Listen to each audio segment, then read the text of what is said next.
পাশাপাশি দুধ, স্বপ্নে যদি কেউ দেখে সে দুধ খাচ্ছে, এটা একটা ভালো সাইন।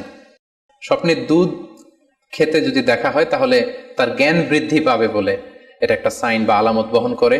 সেক্ষেত্রেও আমরা বুখারীর একটা হাদিস উল্লেখ করতে পারি, যেখানে আল্লাহ রাসূল সাল্লাল্লাহু আলাইহি ওয়াসাল্লাম একটা স্বপ্নের কথা সাহাবাদেরকে শেয়ার করছিলেন। তিনি বললেন যে আমাকে এক বাটি দুধ দেয়া হলো, আমি সেখান থেকে দুধ খেলাম, তারপর দেখলাম যে আমার আঙ্গুল থেকে দুধ বের হচ্ছে, আর সেখানে যে অবশিষ্ট দুধ রয়ে গেল সেটা আমি ওমরে ফারুকের মুখে দিলাম। ওমরে ফারুক সেই অবশিষ্ট দুধটা খেলো।